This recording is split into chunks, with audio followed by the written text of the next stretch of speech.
अब हम मौजूद हैं जो यहाँ के संस्थापक हैं महाराज जी, उनके हम कमरे में हैं। और मैं तो कहूँगा कि बहुत नसीब वाले लोग होते हैं जो यहाँ तक पहुँच पाते हैं। मैंने आपको पूरा गुरुकुल दिखाया, बच्चों से मुलाकात कराई, खाना कहाँ बनता है वो दिखाया, सब दिखाया। आखिर में जो है हम भी चाहते थे कि महाराज जी के दर्शन करें, जो यहाँ के संस्थापक हैं, जिन्होंने इस गुरुकुल को बनाए रखा है, संजोए रखा है। कितने साल की मेहनत है, तपस्या कर रहे थे महाराज जी। मीडिया ने इनका इंतज़ार किया कि मिलके तो जाएंगे। ऐसे हम मेहनत और ऐसे गुरुओं का आशीर्वाद हमारे ऊपर होना चाहिए, क्योंकि बहुत कम लोग होते हैं जिनका आशीर्वाद ऐसे गुरुओं को मिलता है। शायद नसीब है हमारा कि ऐसे गुरुओं का हमको भी आशीर्वाद, इनके सानिध्य में हम रहें, आशीर्वाद हमें प्राप्त हो। मैं 2 शब्द, ज़्यादा तो नहीं, लेकिन विनम्र निवेदन करूंगा महाराज जी से कि 2 शब्द हमसे कहें हमारी मीडिया के बारे में, अपने बच्चों के बारे में, तो हमारा ये भी चैनल ये धन्य हो जाए कि ऐसे महापुरुष बहुत कम मिलते हैं। तो नमस्कार है महाराज जी। मैं आज आया, मैंने आपका गुरुकुल देखा, बच्चों से जाना, आपकी रसोई देखी, सारे आचार्य बैठे हुए हैं, इनसे सबसे मैंने जाना। आपसे जानना चाहता हूँ, कब आपने सोचा कि इस गुरुकुल की स्थापना करनी चाहिए? तो क्या सोच कैसे आई? हम लगभग 72 में आ गए हैं। सन 72 72 में आए हैं। हाँ। भिक्षावृत्ति से भोजन अपना करते थे। हम घर में रोटी मांग लें, 2-4 मिली खा लिया, साधना की। ये क्रम कई साल चला। फिर धीमे धीमे ओंकार जाना बढ़ा। दूसरी बात, हमारी रक्षा जो संस्कृति है उसका आधार संस्कृत है, भाषा है। संस्कृत में सभ्यता, हमारी संस्कृति है जो प्राचीन ईश्वरीय धरोहर, उसका आधार संस्कृत भाषा है, संस्कृत भाषा है, देववाणी है। हाँ, हमारा जो अध्यात्म, धर्म, गुप्त रहस्य है धर्म के, योग के, साधना के, वो सब संस्कृत भाषा में ही है। तो उसका अध्ययन आवश्यक हो गया और उसका प्रचार प्रसार भी आवश्यक है। क्योंकि कॉलेज तो बहुत हैं, लेकिन संस्कृत के पठन पाठने के लिए व्यवस्था कम है। कहीं ना कहीं हम महाराज जी आज के समय में हमारी ये संस्कृति ना, ये लुप्त होती जा रही है। और हम धन्य हैं कि आप जैसे लोगों ने, आपके जैसे श्री चरणों ने, ऐसे आचार्य लोगों ने हमारी धरोहर जो लुप्त होती जा रही है उसको गुरुकुल ने बचाने का काम किया है। साधन को वंश पर संकट है, तो गुरुकुल होते थे प्राचीन काल में, ऋषियों के कालीन समय में। तो साथ साथ गौशाला होती थी, जिससे बच्चे गौसेवा के संस्कार चुम बने, को शुद्ध दूध पीने के लिए मिले, शुद्ध घृत में हवन करने के लिए, यही के लिए। और गौसेवा की परंपरा चलती है तो रक्षा होती रहेगी, गौरक्षा भी होती रहे, बच्चों को सारे ज्ञान। मैंने देखा बाहर आपकी गौशाला बनी हुई है, तो गौशाला में बच्चे सेवा करते हुए समय देते हैं, सफाई करते हैं। बहुत अच्छा संस्कार बनेंगे उनके, तो गौसेवा होती है देश में। तो गौसेवा और संस्कृति की रक्षा, संस्कृत है, उसका मूल है वेद। तो उनके पठन पाठन की आवश्यकता है। बिल्कुल, जो हमारे बच्चे आज कर रहे हैं। हाँ। और आप ऐसे गुरुओं का आशीर्वाद मिल रहा है, सबसे बड़ी चीज़। हमारे जितने 18 पुराण हैं वो संस्कृत में हैं, हमारी धर्मशास्त्र भी संस्कृत में है, 6 दर्शन हमारे भी संस्कृत में ही है सब। तो मूल आधार संस्कृत है। ये तो विदेशी भाषा है, इंग्लिश तो अंग्रेजी, इंग्लिश हिंदी बिल्कुल विदेशी भाषा है, हमारी भाषा नहीं। बिल्कुल। और ऐसे कलयुग में जहाँ हमारे छोटे छोटे बच्चे सारी चीज़ भूलते जा रहे हैं, एक गुरुकुल है जिसको ऐसे महाराज जी, ऐसे आचार्यों ने बचा रखा है। धन्य है कि आज जो है मीडिया भी धन्य हो गई कि हम ऐसे श्री चरणों में हैं जिनका आशीर्वाद हमें भी प्राप्त हो। धन्यवाद उनको है जिस समय मुगल काल में मुगलों का शासन था, हमारा धर्म का ह्रास हो चुका था, वेद पढ़ने की आज्ञा नहीं थी, विद्यालय नहीं खोल सकते थे। तो हमारे धर्मनिष्ठ निष्ठावान पंडितों ने बच्चों को घर रखा, भोजन पवाया और विद्या पढ़ाई, इससे वेद का लोप न हो। बिल्कुल। तो उसका परिणाम ये है कि आजकल जीवित है हमारी संस्कृति। बिल्कुल सही बात है। घर रख के पढ़ाया, भोजन पवाया, पढ़ाया बच्चों को। ऐसे धर्मनिष्ठ थे, रक्षा की वेद की। सही थी। वेद जीवित, हम वेद जीवित, वेद है तो हम जीवित हैं, वेद नहीं तो हम जीवित नहीं है। हाँ बिल्कुल, वेद है तो हम जीवित हैं। ऐसे समझो, बिना श्वास का शरीर, बिना तो बिना श्वास के शरीर, बिल्कुल ये काम करें। इसी प्रकार अपने स्वरूप को पहचाने ना, अपनी संस्कृति पे निष्ठा हुए बिना हम कहीं के नहीं रहेंगे, कहीं के नहीं रहेंगे। और अगर हमारी ये भी संस्कृति लुप्त हो गई तो हम जाएंगे कहाँ, हम क्या करेंगे? हमारा कोई भविष्य नहीं है, कोई भविष्य नहीं। कोई भविष्य नहीं है। ज़्यादा तो मैं क्या कहूँ, क्योंकि शब्द नहीं है मेरे पास, क्योंकि क्या पूछूँ और क्या कहूँ। बस यही कहूँगा कि आशीर्वाद इन बच्चों पे बना रहे और हम पे भी महाराज जी का आशीर्वाद हम पे भी बना रहे। मैं इसी आशा के साथ मैं अरुण कुमार शर्मा अपनी पूरी टीम को, मैं महाराज जी से कहूँगा हमारी पूरी टीम को आशीर्वाद दें कि हम ऐसे ही स्कूल और हमारे गुरुकुल इनको दिखाते रहें। जो हमारी संस्कृति लुप्त होती जा रही है इसको हम जनता तक पहुंचा सकें, वो भी देखें, कभी आएँ। जो लोग कभी इसकी तरफ मुड़ के देखते नहीं हैं तो वो भी आएँ, देखें हमारे संस्कृत महाविद्यालय आज कैसे हैं, गुरुकुल कैसे हैं, बच्चे कितनी मेहनत करते हैं ऐसे सी चरणों में। और एक कमी अब भी खटक रही है जी, उसका अभाव खटक रहा है। पहले विद्यालयों में वेद के साथ साथ जो योग विद्या थी, योग उसका प्रचार प्रसार विशेष था, इसका संबंध है परस्पर। क्या संबंध है? जितनी बुद्धि सूक्ष्म एकाग्र होगी निश्चय की विद्या प्राप्त होगी, चंचलता प्राप्त होगी योग के द्वारा। मन एकाग्र होगा, शांत होगा, समाहित होगा तो उनको पढ़ने से एक बार सुने याद हो जाएगा। बिल्कुल बिल्कुल, ये शिक्षा बिल्कुल। तो योग का अभाव घट रहा है, अभाव हो रहा है, योग का अभाव हो रहा है। उस समय सभी योगी थे,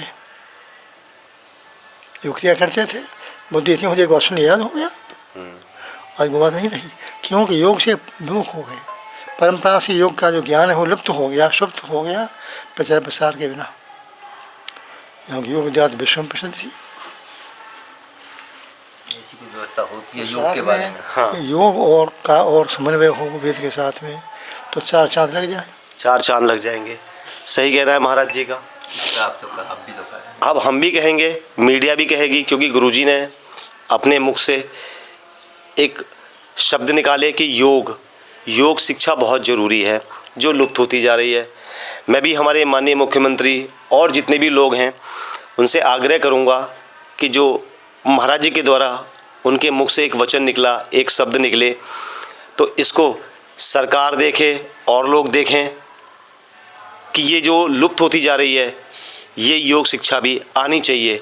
और मैं तो कहूँगा कि हमारे पाठ्यक्रम में, बच्चों के पाठ्यक्रम में ये जोड़ी जानी चाहिए।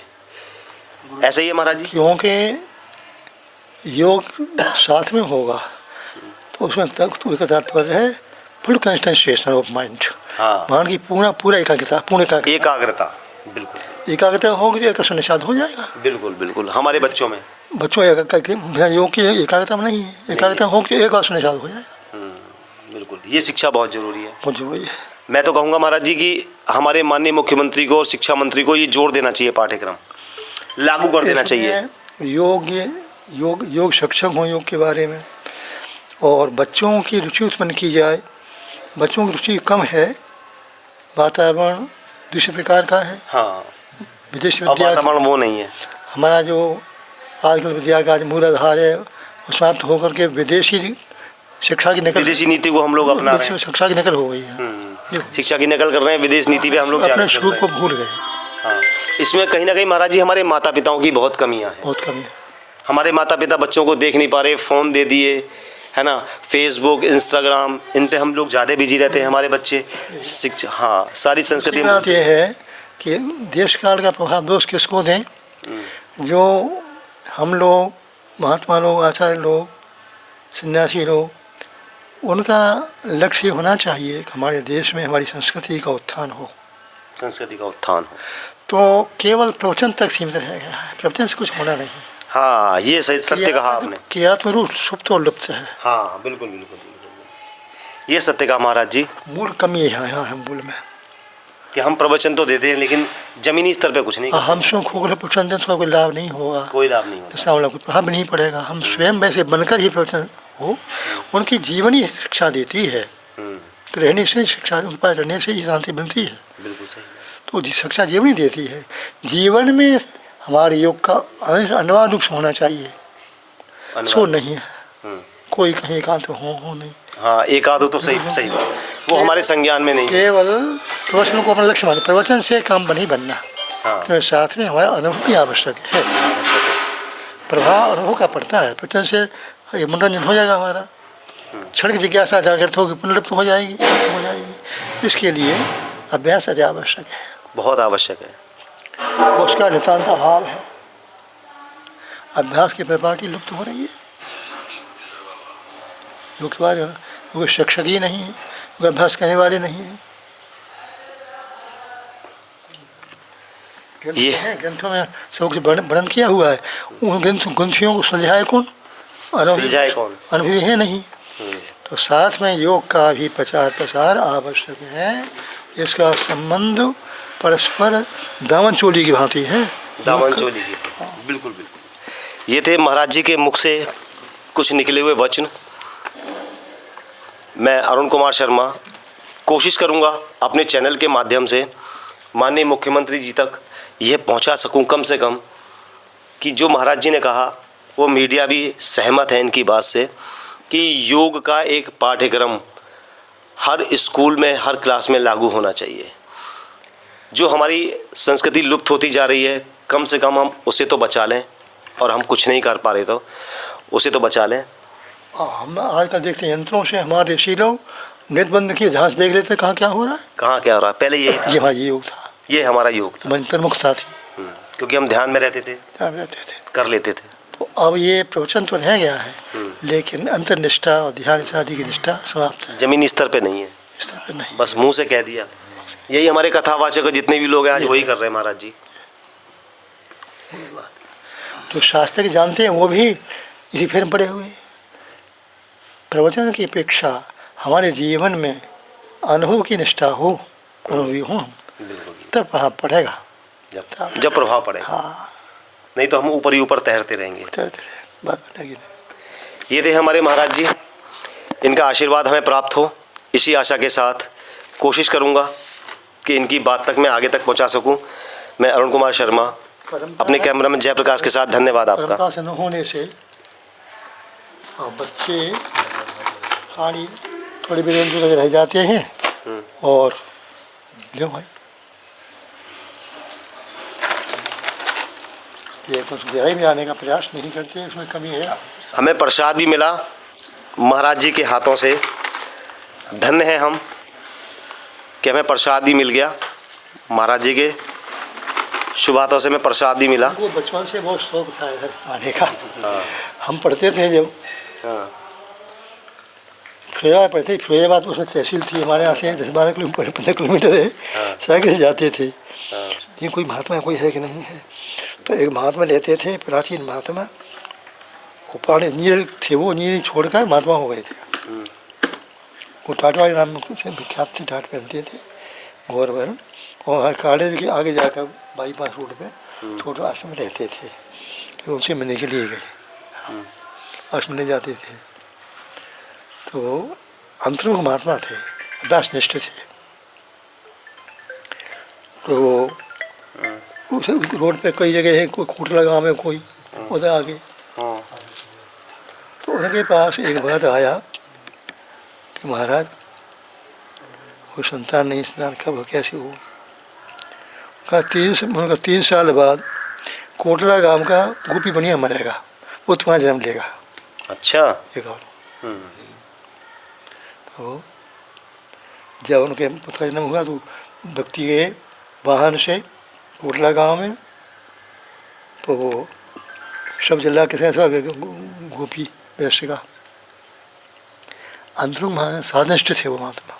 अच्छा। साधनिष्ठ थे, योगियाँ सिखाते, योगियाँ करते थे।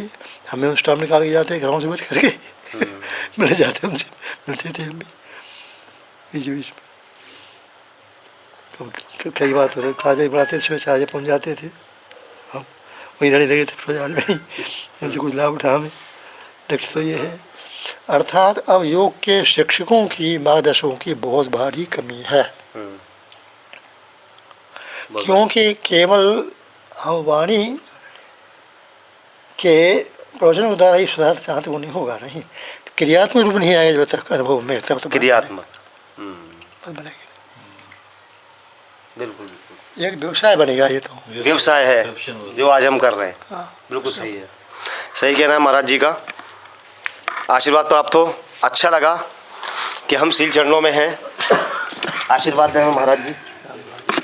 वो चाय पिला, भोजन बना चाय हमें प्रसाद प्राप्त हो गया। दूध मना कर दे और चाय पियेंगे हम। चाय पिलवा दे। धन्य है ऐसे महाराज जी। मैं अरुण कुमार शर्मा धन्यवाद करना चाहूँगा सबका। मैं अपनी पूरी टीम की ओर से महाराज जी के शीश चरणों में शीश झुकाता हूँ और आशीर्वाद प्राप्त हो। ये है यहाँ के सारे लोग। आज धन्य हो गई द एक्सप्रेस अपडेट की टीम आके। ये है पूरी, ये महाराज जी का रूम है, यहाँ विराजमान होते हैं महाराज जी। ये इनका शयन कक्ष है। ये महाराज जी का टाइम टेबल, और इसके अलावा महाराज जी किसी से नहीं मिलते हैं। हम धन्य हैं, पहले ऐसे लोग हैं, पहली ऐसी मीडिया है जो बिना टाइम के महाराज जी ने हमें टाइम दिया, हमसे मिले। शायद इन लोगों की वजह से ये सब लोग हैं जिनकी वजह से हम महाराज जी से बिना समय के भी मिल पाए।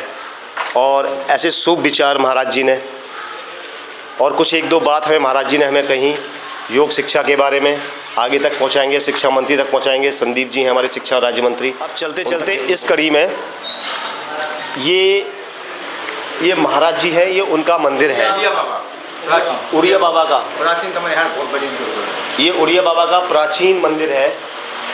यहाँ महाराज जी आके पूजा करते हैं। ये उड़िया बाबा, ये श्री संत हैं और ऐसे लोगों का यहाँ पे उनके श्री चरण पड़े थे। यहाँ पे ये तपस्या करते थे, यहाँ पे तपस्या भूमि है इनकी। ये उड़िया बाबा हैं, धन्य हैं ऐसे, हमें आशीर्वाद प्राप्त हो।